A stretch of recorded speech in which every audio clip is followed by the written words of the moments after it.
तमाम जितनी भी खिदमात आपने सर अंजाम दी अपने पेशेंट्स को लेके एक इबादत की तरह। कभी घुटनों की दर्द ना हुई हो, एमआरआई कराने से हमें पता चल जाता है कि कौन सी डिस्क स्लिप हुई भी है और कितने ज़्यादा उस नस को प्रेस कर रही है। Second largest hospital in Italy, मेरी सारी ट्रेनिंग वहाँ की है।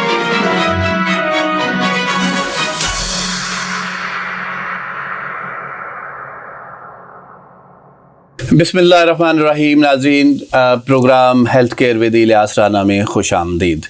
नाज़रीन, जैसे हम एक पहले भी प्रोग्राम कर चुके हैं और डॉक्टर साहब को दोबारा हमने दरख्वास्त की, इल्तिजा की कि जी आप दोबारा हमें ज्वाइन करें और हमारे नाज़रीन के बहुत सारे सवालात हैं। चूँकि पिछला जो प्रोग्राम हमारा गया है उनमें बहुत सारे लोगों के डिफरेंट क्वेश्चंस थे। चूँकि डॉक्टर साहब पेन स्पेशलिस्ट हैं तो हमने उसके अलावा जो हमारे नाजरीन के क्वेश्चंस थे अब हमने उन पे प्रोग्राम रखा।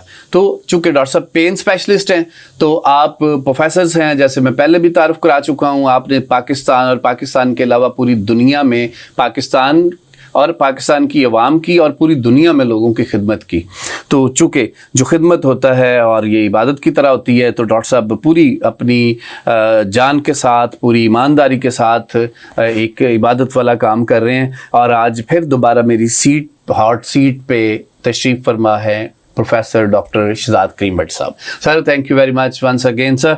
अच्छा सर, आज का चूँकि प्रोग्राम हमारा सिर्फ पेन से रेलेवेंट है सर, तो ये एक इतनी बड़ी बात है, इतना बड़ा सर ये हेल्दी प्रोग्राम है। यकीन करें मैं 10 घंटे भी इस पे लोगों के डिस्कशन, जो लोगों के सवालात हैं मैं आपसे पूछूं तो टाइम कम पड़ जाएगा, लोगों के सवाल कम नहीं पड़ेंगे। हम फिर भी सर शॉर्ट करके लोगों की जो मुश्किलात हैं उन हम कम करने की कोशिश करेंगे सर। अच्छा सर, जो मिग्रेन है, लंबर स्पाइन है, नेक पेन है, बहुत सारी दर्दें होती हैं तो ये सर सरफरस्त रहती हैं हमेशा से, जोड़ों की दर्द। अच्छा सर, नी जॉइंट का लोग कहते हैं जब एज बढ़ने के साथ साथ नी जॉइंट, ये सर किस उम्र में शुरू हो जाती है या किस वजह से शुरू होती है सर, और इसका सलूशन क्या है? ये बड़ा अच्छा सवाल आपने पूछा, क्योंकि हमारे घरों में शायद ही कोई ऐसा बुजुर्ग हो जिसको कभी ना कभी घुटनों की दर्द ना हुई हो। ऐसा ही है सर। नंबर 1, जो चीज़ हम भूल जाते हैं कि हमारे घरों में ऐसे बेशुमार नौजवान भी मौजूद हैं जो कोई स्पोर्ट्स करते हैं, कोई मोटर बाइक चलाते हैं या कोई ऐसा काम करते हैं जिसमें घुटने थोड़ी देर के लिए ट्विस्ट होते हैं, वो स्लिप कर जाते हैं, वो गिर जाते हैं। तो इन तमाम जवानों को भी घुटने की दर्द हो सकती है। लिहाजा हरगिज़ ये ज़रूरी नहीं कि अगर घुटने की दर्द किसी बुज़ुर्ग को हो सकती है तो जवानों को नहीं हो सकती। तो मेरे पास जो पेशेंट्स आते हैं उनमें से समझें कि 30-70% जो है, 70% बुज़ुर्ग हैं तो 30% जवान लोग भी हैं। यंग लोग हैं जिनको किसी वजह से घुटने में कोई इंजरी हुई जिससे उनको दर्द शुरू होगी, उनसे उनका चलना फिरना रोज़मर्रा ज़िंदगी भी मुश्किल हो जाती है। बिल्कुल सर। अच्छा सर, नी जॉइंट की हम बात कर रहे हैं तो नी जॉइंट में सर मैंने सुना है कि कुछ पेशेंट ऐसे आते हैं कि जो कहते हैं जी हमारे जॉइंट के अंदर, हमारे टुकने के अंदर जी आप जेल डाल दें। अच्छा, उससे अच्छा सर, एक तो सवाल ये है कि वो जो जेल डालने से एक तो वो कितनी देर असरअंदाज रहती है और कितनी वो महंगा इलाज है, और क्या ऑपरेशन से वो काम करने से, जेल डालने से बंदा बच जाता है? अच्छा, पहले ये सारे सवालों के जवाब देने से पहले हमें एक कॉन्सेप्ट क्लियर करना ज़रूरी है अपने नाजरीन के लिए कि घुटने की दर्द होती क्या है, ख़ास तौर पे उस एज में जब हमें जेल डालने की ज़रूरत पड़ती है। Yes sir. घुटना जो है वो सबसे ज़्यादा कॉम्प्लेक्स जॉइंट है पूरी बॉडी के अंदर, क्योंकि सारी बॉडी का जो वेट है वो घुटने के ज़रिए ही नीचे जाना है। जी सर। अब होता ही है कि अल्लाह ताला ने घुटने को 2 हड्डियां बनाई हैं, जो एक ऊपर है और एक नीचे है, उसके बीच में ये मूवमेंट होती है घुटने की। अब अल्लाह ने इन दोनों हड्डियों के बीच में एक कुशन बनाया है जिसको हम कार्टिलेज कहते हैं।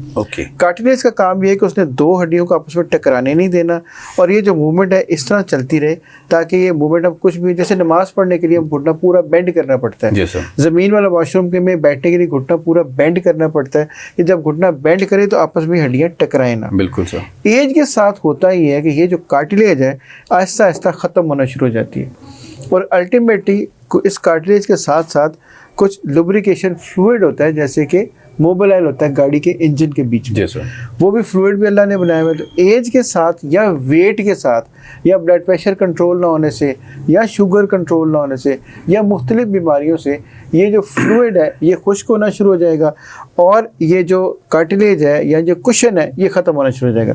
ये आपस में जाके टकराएंगी तो हमारे आम जुबान में कहेंगे ये कड़कड़ की आवाज़ें आ रही हैं। जब मूवमेंट होती है तो कड़कड़ की आवाज़ें क्यों आती हैं कि बीच में से कुशन ख़त्म हुआ, ये हड्डी ऐसे मूव करेगी तो कड़कड़ की आवाज़ देगी। बिल्कुल ठीक। अगली बात आ गई जेल वाली। जेल में करते ये है कि कुछ उस घुटने के उस जो स्पेस थोड़ी सी बचती है उसके अंदर वो लुब्रिकेशन मटेरियल जेल या समझे मोबाइल डाल देते हैं ताकि जब ये मूवमेंट होगी तो अगर बीच में जेल रहेगी तो मूवमेंट में वो आवाज़ें कड़ के नहीं आएंगी और ये पेशेंट को पेन नहीं होगी। तो ये डिपेंड करता है हर पेशेंट के ऊपर अपना अपना। किसी की वो जेल 1 महीना चलती है, किसी की जेल 1 साल भी चल जाती है। लेकिन जेल के लिए ये कहना चाहे वो कंपनी जो मर्जी कहती रहे कि जी 2 साल चलेगी, 1.5 साल चलेगी, आप किसी चीज़ के बारे में भी 100% गारंटी के साथ ये नहीं कह सकते कि ये जो इंजेक्शन मैं लगाने लगाऊं इसमें 1 साल चला था तो उसमें 2 साल चलेगा। लिहाजा जेल जब खुश्क हो जाएगी, डैमेज ज़्यादा होगा तो दर्द फिर शुरू हो जाएंगे। सर ये बार बार डलवाई जा सकती है? जी बार बार डलवाई जा सकती है। इसमें हम तो देखते हैं कि अगर बार डल भी जाए तो इसमें कोई हर्ज नहीं है, लेकिन ऑब्वियसली हर चीज़ की एक लिमिट है। लेकिन हम वो एक मोबाइल ही समझें, मोबाइल डलवाया जा सकता है। ओके अच्छा सर, ये कितना पेनफुल प्रोसीजर होता है? जेल डालना तो बेसिकली पेनफुल प्रोसीजर ना होने के बराबर, क्योंकि उसमें सिर्फ एक इंजेक्शन लगाया जाता है। हम जो पेन के लोग हैं, जो खासतौर पे रेडियोलॉजी के लोग हैं, हम इंजेक्शन भी ब्लाइंड नहीं लगाते।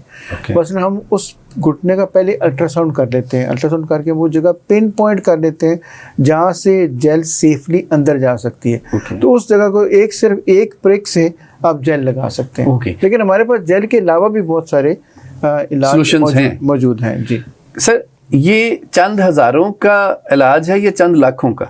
जो जेल है ये बेसिकली चंद हज़ारों को 50-60 हज़ार रुपए की जेल आती है जो कंपनी से दी जाती है। तो हमने तो सिर्फ उसको लगाना होता है। लेकिन उसकी लगाने की भी एक टेक्निक है। अगर वो ठीक तरीके से नहीं लगेगी तो उस जेल का फ़ायदा नहीं होगा। ये बिल्कुल ऐसी है जैसे आपने गाड़ी में ग्रीस देनी है, लेकिन आप गाड़ी इंजन के बजाय किसी और जगह पे ग्रीस दे दें। मतलब आप यूँ कहना कि ये हर किसी का काम नहीं है? नहीं जी, हर किसी का काम नहीं है। स्पेशलाइज्ड जॉब है। जिन लोगों का काम है उनकी ट्रेनिंग है, बाकायदा उनको पता है कि ये कहाँ पर लगेगी, किस एंगल में लगेगी, कितनी लगेगी और इसके बाद इसका इफेक्ट कैसे एनहांस किया जा सकता है। ओके अच्छा सर, एक बड़ी कॉमन पेन आती है सर नेक की। मैंने अक्सर लोगों को नेक कफ पहने देखा है। नेक कफ सर, यहाँ तक पेशेंट जब पहुँचता है तो वो किस वजह से यहाँ तक पेशेंट आता है, और ये जो नेक वाला कफ है ये क्यों, किस लिमिट पे जाके पहना जाता है, और सर क्या उसके बाद इसका कोई नेक मतलब वो छूट जाए पेशेंट से, क्या इसका कोई हालात कोई ये प्रोसीजर के थ्रू होता है या क्या मेडिफिकेशन से भी ये? अच्छा, उसमें ऐसा है कि अल्लाह ताला ने हमारे गर्दन के अंदर मोरे बनाए हैं। जी सर। मोरों के बीच में एक डिस्क बनाई है। डिस्क का काम भी शॉक एब्जॉर्बर का काम है। होता ये है कि किसी झटका लगने से, एज के साथ, किसी वजन उठाने से जो 2 मोरों के दरमियान डिस्क है वो स्लिप करके आगे थोड़ी सी खिसक जाती है, वो जाके नस को दबाना शुरू कर देती है। जब नस को दबाएगी तो गर्दन में दर्द होगी, दोनों कंधों में दर्द होगी, किसी बाजू में दर्द जाएगी, किसी उंगली में दर्द जाएगी, उंगलियां सुन्न होनी शुरू हो जाएंगी। ख़वातीन से हम पूछते हैं, वो कहती है हम लोग डोई नहीं फेर सकते, हम लोग आटा नहीं गूंद सकते, हम लोग कपड़े नहीं निचोड़ सकते, हम लोग कप उठा के नहीं पी सकते, जो कि ना सिर्फ कमज़ोरी शुरू हो जाती है बल्कि दर्द इतनी शिद्दत से होती है, सुनपन इतना ज़्यादा हो जाता है कि बंदा रोज़मर्रा के काम नहीं कर सकता। वैसे जो मर्द हजरात है वो गाड़ी की ड्राइविंग उनसे नहीं होती, मोटरसाइकिल नहीं चलता, वज़न नहीं उठाता, स्क्रू ड्राइवर नहीं घूमता, बड़ी शदीद दर्द और बड़ी बुरी दर्द होती है। अब ये तो होगी दर्द, इसको डायग्नोस कैसे करेंगे? उसके लिए हम एमआरआई कराते हैं। एमआरआई कराने से हमें पता चल जाता है कि कौन सी डिस्क स्लिप हुई भी है और कितने ज़्यादा उस नस को प्रेस कर रही है। उसके अब 2-3 हल हैं। एक तो थोड़ी सी एक्सरसाइज है, उससे बेहतर हो सकती है। अगर बेहतर नहीं होती तो फिर आमतौर के ऊपर की सर्जरी एडवाइस की जाती है। सर्जरी ज़ाहिर है ख़तरनाक हो सकती है, लेकिन हम लोग जो पेन मैनेजमेंट के लोग हैं हम इस सर्जरी को अवॉइड कर सकते हैं। मसलन वो कैसे? हमारे पास कैमराज हैं जिसमें हमें ये डिस्क नज़र आती है। इसको हम सी आर्म्स कहते हैं, या हम इसको एंजियोग्राफी की मशीन हम इस्तेमाल करते हैं। हम उस डिस्क के अंदर जाके एक वो ओजोन थेरेपी होती है, ऑक्सीजन लगाते हैं। ओके। वो चीज़ जो सर्जरी वालों ने पूरा ऑपरेशन करके गर्दन पीछे से खोल के श्रिंक करनी है, वो काम हम 5 से 10 मिनट के अंदर बगैर बेहोश किए, बगैर सुन किए, बगैर टांका लगाए, बगैर काटे कर सकते हैं। और ये साइंटिफिकली प्रूवन ट्रीटमेंट है। मेरी अपनी ट्रेनिंग सारी इटली की है या फिर अमेरिका की है, जिसमें हम ये प्रोसीजर 5 to 7 मिनट्स का प्रोसीजर करते हैं। उसके बाद पेशेंट को हम घर भेज देते हैं, आप चले जाएँ जी। तो इसमें सर्जरी की ज़रूरत नहीं, बेहोश करने की ज़रूरत नहीं, सुन करने की ज़रूरत नहीं, टांका लगाने की ज़रूरत नहीं, काटने की ज़रूरत नहीं है। सो हमने पाकिस्तान के अंदर हज़ारों की तादाद में पेशेंट जिनको कमर की दर्द थी, नीचे लंबर पेन जिसको शियाटिका कहते हैं, या ये गर्दन की दर्द थी, इसके पेशेंट्स हम रोज़ ये पेशेंट्स करते हैं। नाजरीन, ये सवाल ज़रूर आप लोगों के दिल को लगा होगा। डॉक्टर साहब का जवाब जो है, चूँकि ये बहुत बड़ी बात थी कि लाखों करोड़ों रुपए लगाएं, फिर आप फिर जान से भी जाएं और बड़े बड़े अस्पतालों में दाखिल हो जाएं जाके, और फिर ऑपरेशन कराएं, और फिर उसके बाद गारंटी भी नहीं है। तो डॉक्टर साहब ने यकीन करें, मैं तो इसको इबादत ही कहूँगा। मेरे प्रोग्राम का नाजरीन ये फॉर्मेट नहीं है कि मैं प्रमोशन करूँ, मगर मैं कर रहा हूँ। जी हाँ, मैं कर रहा हूँ। डॉक्टर शहजाद करीम भट्टी साहब इलामा इकबाल टाउन में सिंगापुर हॉस्पिटल है, वहाँ बैठते हैं। आप स्क्रीन पे नंबर आ रहे होंगे, आप इनसे कांटेक्ट कर सकते हैं। ये मैं नेकी समझ के आपसे बात कर रहा हूँ। तो डॉक्टर साहब चूँकि हर किस्म की पेन को अवॉइड करते हैं ऑपरेशन करने में, इस तरह के जो पेनफुल प्रोसीजर्स होते हैं, तो मैं सीरियसली मैं इस नेकी में पूरा अपना हिस्सा डालना चाहता हूँ। आप मेरे साथ रहिएगा। सर, सेकंड ये कि एक शटिका सर बड़ी बुरी, बड़ी ख़तरनाक सर, मैं नाम सुन के सर तकलीफ हो जाती है। तो सर ये कब होती है, क्यों होती है, और इसका सलूशन क्या है सर? अच्छा, शटिका बहुत बुरी दर्द है जी सर। ये बंदे को इस काबिल भी नहीं रखती कि वो चल सके, वो काम कर सके, वो ज़िंदगी का कोई अमल भी कर सके। और अक्सर औक़ात मेरे पास ऐसे मरीज़ आते हैं जो उल्टा लेट के खाना खाते हैं। उनकी इतनी शदीद दर्द होती है कि खड़े होना, बैठना, चलना तो दूर की बात है, वो सीधा होके लेट भी नहीं सकते, इतनी दर्द होती है। अब होता यही है, जैसे मैंने आपको पहले कमर और गर्दन की दर्द के बारे में बताया कि अल्लाह ताला ने मोरे बनाए, मोरों के बीच में डिस्क बनाई जो कि शॉक एब्जॉर्बर का काम करती है। डिस्क के अंदर जेली होती है। बाज़ औक़ात झटका लगने से, वज़न उठाने से, एंगल ठीक ना होने से वो जेली थोड़ा सा अपनी जगह से डिस्प्लेस होकर सामने वाली नस को दबा देती है। अगर आप अपने नाज़रीन को वो एक तस्वीर दिखाए दें साथ, तो उनको ये समझने में आसानी हो जाएगी। जी ज़रूर सर, बिल्कुल। अच्छा, अब ये करते ये हैं कि उस डिस्क को ठीक करने के लिए हमारे जो अक्सर दोस्त ऑर्थोपेडिक, न्यूरोसर्जन या स्पाइन सर्जन हैं, उस डिस्क को पीछे से स्पाइन को खोलते हैं, चाहे वो कटर से खोलें, चाहे वो कैमरे से खोलें, चाहे वो किसी और तरीके से खोलें, और उस डिस्क को, वो हिस्सा जो नस को दबा रहा होता है, उसको काट देते हैं। ये होगी सर्जरी। अब हमने क्या करना है? हमारा काम ये है कि हमने उस डिस्क को एक प्रोसीजर के ज़रिए, जो कि वही 10 मिनट का प्रोसीजर होता है, एक कैमरे के जरिए डिस्क को लोकलाइज करते हैं, उसके अंदर एक नीडल पास करते हैं, उसके अंदर एक ओजोन ऑक्सीजन होती है वो लगाते हैं, वो उस डिस्क को आहिस्ता आहिस्ता श्रिंक कर देती है। जब वो श्रिंक करेगी तो वो जो प्रेशर नस के ऊपर जा रहा होगा वो ख़त्म हो जाएगा। जब ख़त्म हो जाएगा तो आपकी पेन बेहतर हो जाएगी, पेन बेहतर हो जाएगी तो आप उठ के चल पड़ेंगे। हमने पाकिस्तान के अंदर तकरीबन 90,000 मरीज़ किए हैं, 90,000 पेशेंट्स पाकिस्तान के अंदर। मेरी ये सारी ट्रेनिंग इटली की है। इटली में एक हॉस्पिटल है, नेपोली एक शहर का नाम है, उसके अंदर एक कादरेली हॉस्पिटल है, which is the second largest hospital in Italy. मेरी सारी ट्रेनिंग वहाँ की है। उसके बाद हम ट्रेनिंग देने के लिए जर्मनी में, यूरोप में और अमेरिका जाते हैं। लास्ट ईयर मेरा डेलिस में 1 घंटे का लेक्चर था इसी चीज़ के ऊपर।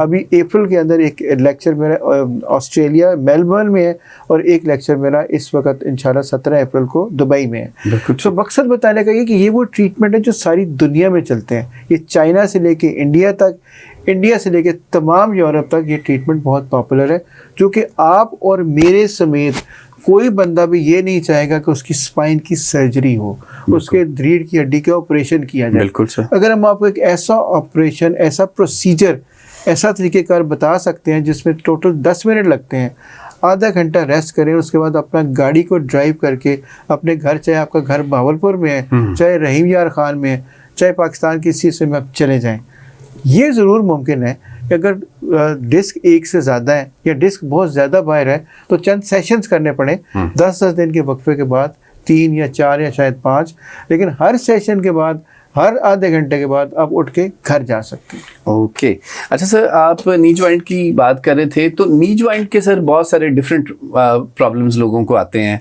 लाइक कुछ वो जैसे हमने जेल फिलिंग की बात की, इसके अलावा अच्छा सर कुछ लोगों को इसके अलावा जो कुछ एजेड होते हैं, कुछ ऑपरेशन वाले होते हैं, कुछ बहुत सारे, तो सर इसका अगर कोई ऑपरेशन ना कराना चाहे तो क्या आपके पास नी जॉइंट का अगर कोई ऑपरेशन नहीं कराना चाहता उसका भी सर कुछ सोल्यूशन है?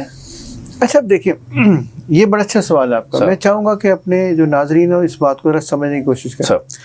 जो नी में दर्द होती है किसी भी बुजुर्ग को या किसी भी जवान को, उसकी 2 वजह होती हैं। एक होती है बोन, बोन के साथ बोन टकराती है तो उससे दर्द शुरू हो जाती है। इसके अलावा नी के बाहर बहुत सारे पट्टे हैं जिसमें मसल्स हैं, लिगामेंट्स हैं, टेंडन्स हैं, मेनिस्कई हैं, वो तमाम चीज़ें भी दर्द कर सकती हैं। जी सर। अब हम करते क्या है, हम उस पेशेंट का नी का करते हैं अल्ट्रासाउंड। अब सपोज आपको ये पता चल गया कि इस घुटने की दर्द की वजह सिर्फ एक मसल की इंजरी है, सिर्फ एक मसल की, हम अल्ट्रासाउंड उसको पिन पॉइंट कर लेंगे और उसके ऊपर एक इंसुलिन वाली नीडल से वो ओजोन लगा देंगे। अगर एक मसल को ठीक करने से अगर उसकी दर्द ठीक हो जाती है तो पूरे घुटने के अंदर हाई डोज ऑफ स्टीरॉयड लगाने की क्या ज़रूरत है? बिल्कुल सर। अगर ये 5 मिनट का प्रोसीजर होगा, एंड सिर्फ एक मसल को या 2 मसल्स का पिन पॉइंट करेंगे, उसके ऊपर आप ओजोन या ऑक्सीजन या थेरेपी करेंगे और पेशेंट उठा के घर भेज देंगे। बिल्कुल ठीक सर। ज़्यादा इसका मतलब ये हुआ कि हर वो पेशेंट जिसको घुटने की दर्द हो रही है उसका ऑपरेशन हरगिज़ ज़रूरी नहीं है, ऑपरेशन से बचा जा सकता है और ऑपरेशन के अलावा भी इलाज मौजूद हैं। ऑपरेशन तो समझे कि आखिरी हल है, जब कुछ ना बचे सब कुछ कर लिया उसके बाद ऑपरेशन की ज़रूरत पड़ेगी। और बेशुमार लोग ऐसे हैं जो ऑपरेशन नहीं करा सकते, किसी को एनेस्थीसिया वाली इजाज़त नहीं देते, कोई अफोर्ड नहीं कर सकता, कोई कराना नहीं चाहता और कोई किसी का ऑपरेशन अपने ज़्यादा वजन की वजह से हो ही नहीं सकता। बिल्कुल ठीक। अच्छा सर, एक माइग्रेन सर ये किन पेशेंट को होती है और क्या इसमें कोई एज का भी अमल दखल है? और इसका आपके ये जो ओजोन है, क्या आपकी टेक्नोलॉजी जो आप यूज़ करते हैं, क्या उसमें इसका हल कोई है सर? अच्छा, माइग्रेन एक ऐसी चीज़ है जिसका आज तक किसी को वजह पता नहीं चली। ये 4 से 6 गुना ख़वातीन में ज़्यादा होती है, लेकिन हमें आज भी ये नहीं पता कि माइग्रेन की कॉज क्या है। लेकिन ये बड़ी बुरी दर्द है। बिल्कुल। जब ये शुरू होती है तो बंदा किसी और काम के काबिल नहीं रहता। ये चंद घंटों से लेके चंद दिन तक रह सकती है, कब आती है कब जाती है कुछ पता नहीं चलता। सो हर बंदे ने इसके अपने अपने ट्रीटमेंट्स हमने कोशिश की भी है, लेकिन हमारे पास ओजोन थेरेपी के अंदर एक माइग्रेन का ट्रीटमेंट मौजूद है। हमने कई 100 मरीजों का इलाज किया। हम उसमें करते क्या है कि स्किन के ऊपर, यानी स्किन में जिस जगह पे माइग्रेन होती है स्किन के अंदर नहीं, स्किन के ऊपर ओजोन लगाते वो जज्ब हो जाती है। लिहाजा ये ऑलमोस्ट पेन फ्री प्रोसीजर है। उसमें 3-4 सेशन इसके होते हैं, 10 मिनट एक सेशन में लगता है, उसके बाद अपने घर चले जाएं। अब ये करती क्या है, जिसको माइग्रेन होती है उसके या तो दिमाग के जो पट्टे हैं सर के वो खिंचना शुरू हो जाते हैं, या उसको ये लगता है कि मेरे सर के अंदर खून की नाली एकदम चुक चुक करके चलना शुरू हो गई। ये दोनों चीज़ें इस ओजोन से बेहतर हो जाएंगी, चूँकि इधर सोजिश भी ठीक होगी, पट्टे भी रिलैक्स होंगे, खून की नालियाँ भी अपनी जगह पे वापस आ जाएंगी और पेशेंट की दर्द ठीक हो जाती है। साइड इफ़ेक्ट कोई नहीं है, नुकसान कोई नहीं है। ज़्यादा ऐसा प्रोसीजर करने में कोई हर्ज नहीं है जिसका आपको साइड इफ़ेक्ट नहीं है, नुकसान नहीं है, और इसके बाद आपको कोई 10-12 गोलियां भी खानी नहीं पड़ती। एक आध कोई टैबलेट हम ताकत की दे देते हैं ताकि उसकी दर्द को कंट्रोल किया जा सके। So it is also a very effective treatment. मेरे पास रोज़ाना पेशेंट्स आते हैं और उनमें से अक्सरियत को अल्लाह शिफा देता है। माशाल्लाह सर। अच्छा सर, ये तो आपने बताया कि ये प्रोसीजर्स जो पेनलेस होते हैं सर।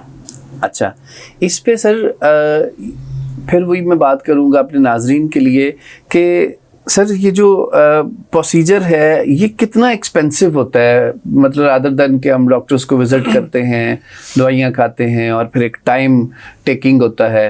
तो एक तो आपने बताया कि 10 मिनट का ये प्रोसीजर होता है और पेशेंट अपने घर जा सकता है, रूटीन लाइफ गुजार सकता है। अब सर हम प्राइस इफेक्टिव जो है वो एक टाइम, चूँकि आजकल लोगों के पास बड़ा कम है, विज़िट करना, आना जाना, अस्पतालों में धक्के खाना, फिर उसके बाद सर प्राइस सर, तो ये सर कितना? अच्छा, शुरू करते हैं जी माइग्रेन से। जी सर। माइग्रेन का हम सिर्फ एक दफ़ा रजिस्ट्रेशन करते हैं, इसमें सिर्फ 5,000 रुपये लेते हैं।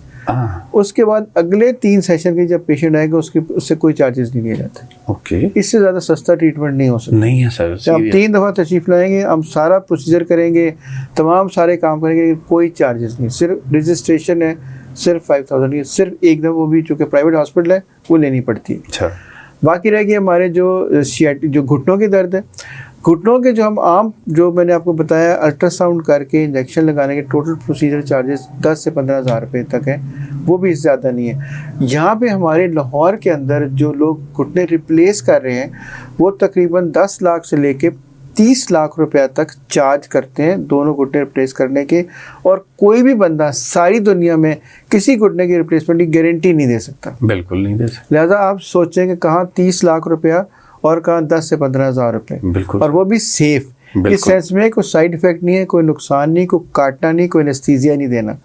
तीसरी चीज़ जो शैटिका है, यहाँ पे शैटिका के अंदर जो डिस्क के प्रोसीजर्स हैं, जो चाहे वो गर्दन की डिस्क है, चाहे वो कमर की डिस्क है, उनकी फ़ी मिलियंस में चली जाती है। बिल्कुल सर। और हम यहाँ पे चंद हज़ारों में उसके पर सेशन चार्जेस लेते हैं, जो कि ना होने के बराबर है अगर उस मिलियंस को 10 से 15 लाख रुपए को कंपेयर किया जा सके।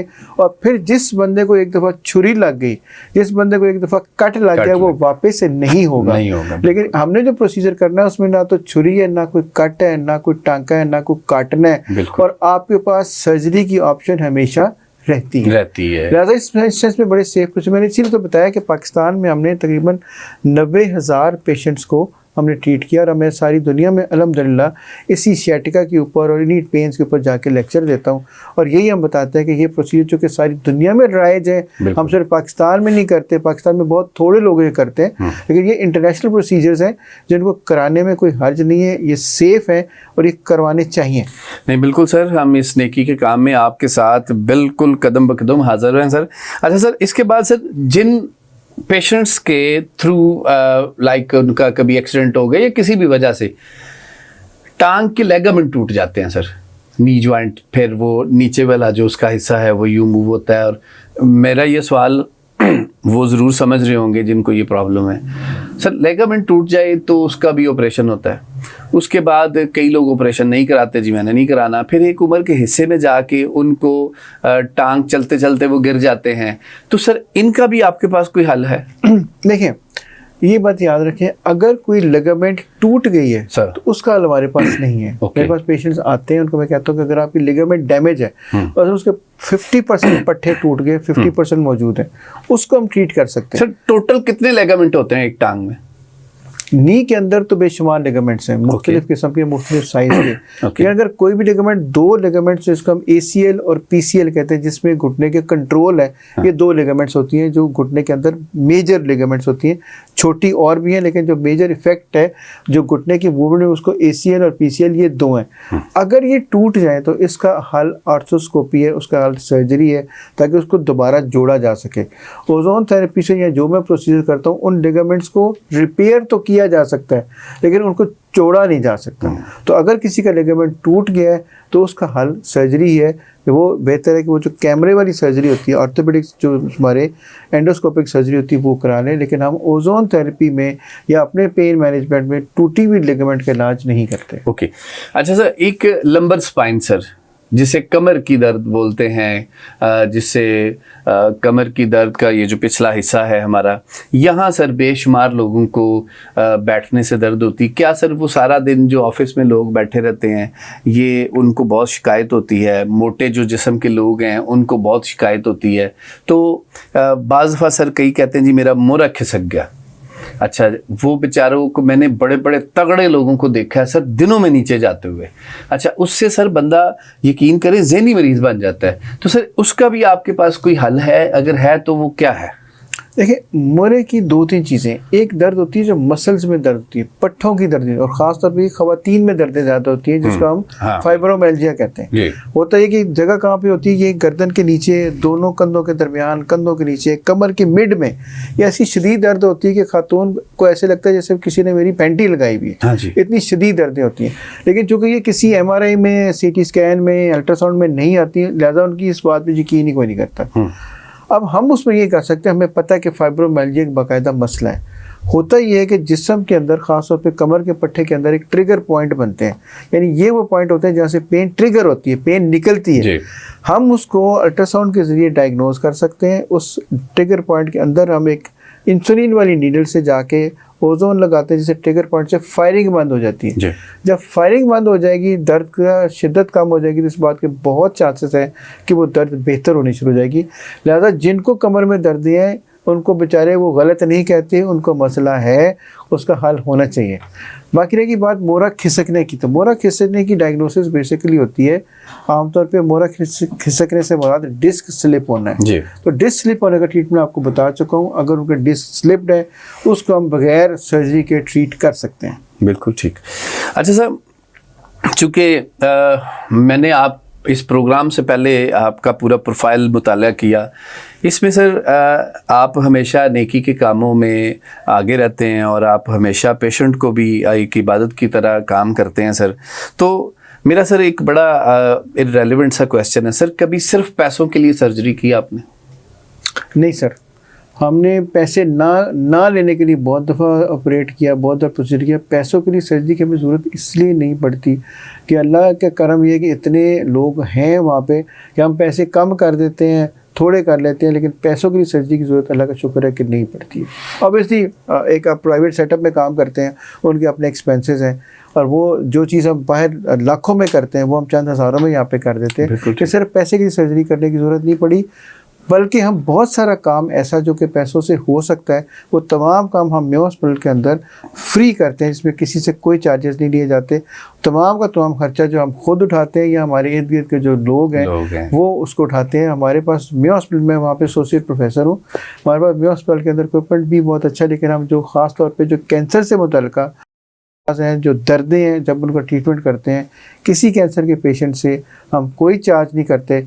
और वही हमारी समझे कि हमारे काम का सदका है कि जो मरीज़ जिसको कहीं से इलाज, चूँकि कैंसर के पेशेंट्स ऐसे हैं जिनकी दर्दों का इलाज किसी सरकारी अस्पताल में ना होने के बराबर है। मैं सर बिल्कुल, आप सॉरी फॉर इंटरप्शन, मैं बल्कि आपसे ये सवाल पूछना चाहता था कि जो कैंसर के पेशेंट हैं, चाहे वो किसी भी स्टेज पे हैं, तो आप यकीन करिए मैंने लोगों को एक मतरे बच्चों की तरह उनसे बिहेव करते देखा है।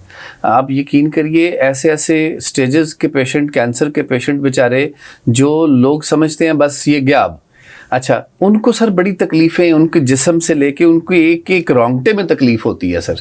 तो सर उनका भी आप इलाज करते हैं, चूँकि पेन स्पेशलिस्ट हैं आप, तो तकलीफ़ का मामला है, तो आप किस हद तक सर आपकी ये जो टेक्नोलॉजी है उन पे लागू होती है और किस हद तक रिलीफ मिलती है सर? देखें, जिनको कैंसर है रीढ़ की हड्डी का या रीढ़ की हड्डी में फैल चुका है, जिनको जिगर का कैंसर है, जिनको पित्ते का कैंसर है, जिनको लबलबे का, बड़ी आंत का, छोटी आंत का, बच्चेदानी का, ये तमाम कैंसर निहायत शदीद पेन कॉज करते हैं। हम इन कोशिश करते हैं इन तमाम कैंसर की पेन को ठीक करने की, कंट्रोल करने की, और तमाम के प्रोसीजर्स मौजूद हैं। हम कोशिश पूरी करते हैं कि बाकी शिफा तो अल्लाह ने देनी है, लिहाजा बहुत सारी कैंसर की अक्सरियत जो पेन है उनको हम कोशिश ज़रूर करते हैं ठीक करने की, और अक्सरियत ठीक हो जाती है। लिहाजा इनका इलाज, कैंसर पेन का इलाज हल मौजूद है। बाकी जो कैंसर का ट्रीटमेंट है वो तो ऑन्कोलॉजी वालों ने करना है, बिल्कुल, उसको ऑन्कोलॉजी वाले ही डील करते हैं। हम कैंसर से मुतल्लिक़ जो पेन्स हैं, जो तमाम आपको मैंने पेन्स बताए, तमाम कैंसर बताए, उनका इलाज हम कर सकते हैं, कोशिश कर सकते हैं, बाकी शिफा अल्लाह के पास। बिल्कुल ठीक सर। सर ये इस तरह के सर जो कैंसर के पेशेंट्स हैं आपके पास प्राइवेट प्रैक्टिस में विजिट करते हैं ज़्यादा या सर सरकारी विजिट ज़्यादा करते हैं? जी, दोनों जगह पे आते हैं, लेकिन हमारी कोशिश ये होती है कि जो पेशेंट कैंसर से मुतल्लिक़ पेन के मुतल्लिक़ है उसको हम सरकारी सेटअप में बुला लेते हैं। बिल्कुल ठीक। क्योंकि हमारे उस्तादों ने हमें ये कहा कि आपने कोशिश ये करनी है कि कैंसर के पेशेंट से आपने पैसे नहीं लेने। बिल्कुल ठीक। तो अल्लाह ताला उनके तमाम वो लोग जो इस मूजी मर्ज में मुब्तला हैं, अल्लाह ताला उनको शिफा दे, और अल्लाह ने उनकी जितनी ज़िंदगी सब की रखी है वो अच्छी तरीके से गुजरे, पेन फ्री गुजरे, ताकि अल्लाह ने जितने भी दिन दिए हैं क्वालिटी ऑफ लाइफ बेहतर हो, अच्छे तरीके से वो उठें बैठें खाएं पिएं। हर लम्हे की जो अजियत है अगर हम उसको कम करने में उनके कोई माविन मददगार शामिल हो सकते हैं तो ये मेरे ख्याल में ये हमारे लिए भी खुश नसीबी और खुशकिस्मती है। अच्छा सर, क्या घुटने के दर्दों में, चूंकि दर्दें तो बहुत सारी हैं, आपने जैसे पहले बताया बच्चों में भी निकल, छोटे एज में भी निकल आती है, बुजुर्गों को भी निकल आती है, तो सर क्या इस पे कोई दर्दों के लिए कोई लेटेस्ट कोई इस टेक्नोलॉजी, जैसे आपके पास तो माशाल्लाह बड़ी टेक्नोलॉजी है, कोई लेटेस्ट टेक्नोलॉजी भी है इसके लिए? जी हाँ, इसमें जो मैंने आपको पहले बताया था कि घुटने के अंदर 2 हड्डियाँ होती है, उसके बीच में कार्टिलेज होती है। जी बिल्कुल। जब कार्टिलेज ख़त्म हो जाती है तो फिर वो घुटने की दर्दें शुरू हो जाती हैं। अब एक लेटेस्ट ट्रीटमेंट है, इसको हम रीजनरेटिव मेडिसिन कहते हैं। ओके। रीजनरेटिव मेडिसिन का मतलब, रीजनरेट का मतलब है कि वो चीज़ दोबारा बनाई जाए। बिल्कुल। अब रीजनरेटिव मेडिसिन में हम 2 चीज़ें इस्तेमाल करते हैं, एक स्टेम सेल्स है और एक एक्सोसोम्स है। ये एक्सोसोम्स एक नए लेटेस्ट एक ट्रीटमेंट है जो क्लेम ये करते हैं कि वो जो कार्टिलेज ख़त्म हो गई थी उसको दोबारा रीजनरेट किया जा सकता है। यानी ये भी एक इंजेक्शन की तरह से आम अक्सर औकात मुल्क से बाहर से आते हैं, एक छोटा सा इंजेक्शन होता है, इसको प्रिपेयर किया जाता है। ये -80 डिग्री पे अमेरिका से इंपोर्ट होते हैं, या मुल्क से बाहर से मुख्तलिफ मुल्कों से आते हैं। अब हम ये कोशिश करेंगे पाकिस्तान में भी इनको बनना चाहिए।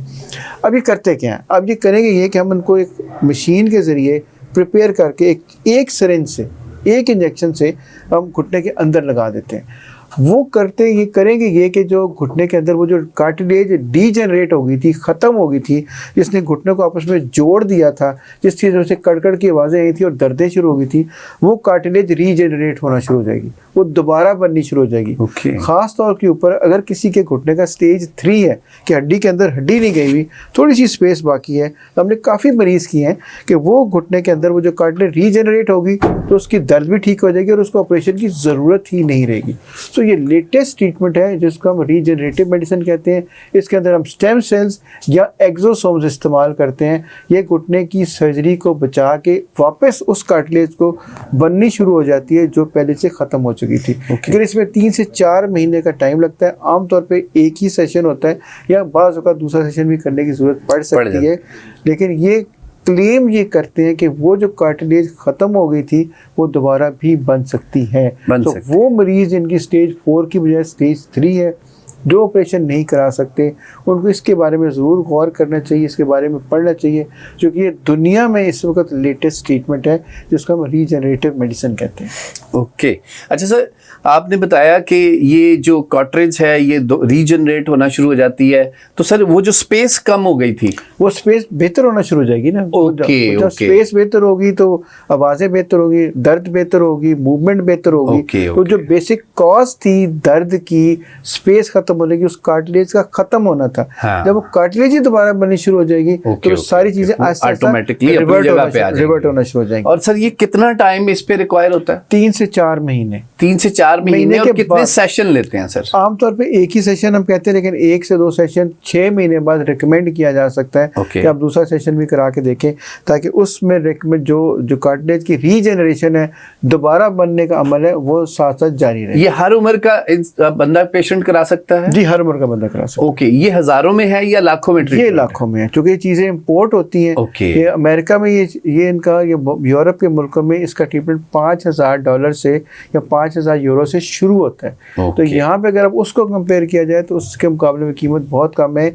इसीलिए लोग यहाँ से अमेरिका से पाकिस्तान आते हैं, अपना ट्रीटमेंट करा के वापस चले जाते हैं, फिर भी उनको ये सारा ट्रीटमेंट अमेरिका में ट्रीटमेंट या दूसरे मुल्कों में ट्रीटमेंट से सस्ता पड़ता है। डॉक्टर साहब की इस इबादत में, इस नेकी के काम में आप भी हिस्सा लें, हम भी कोशिश कर रहे हैं, तो thank you very much sir. आपकी तशरीफ़ आवरी का बहुत शुक्रिया, आपने अपना बड़ा कीमती टाइम दिया। नाज़रीन, यही अगर ये जो मैंने सवाल आपके पूछे हैं, आपकी बहुत सारी ऐसी बातें पूछी, आप अगर विज़िट करते हैं किसी क्लिनिक पे डॉक्टर साहब के अलावा, या डॉक्टर साहब को तो डेफिनेटली वहाँ आप एक फ़ीस पे करते हैं, आप कई किलोमीटर चल के जाते हैं अपना और शेड्यूल तय करते हैं, तो आज हमने आपके तमाम वो सवालात ज़ीरो इन्वेस्टमेंट, ज़ीरो फीस पे आपको पूछ के दिए। इलियास अहमद राना को, डॉक्टर शहजाद करीम भट्टी साहब को आज के लिए इजाज़त दीजिए। फिर इंशाअल्लाह किसी प्रोग्राम में, किसी एक नई शख्सियत, नए प्रोग्राम, एक नए टॉपिक पे बात होगी। तब तक अल्लाह निगहबान।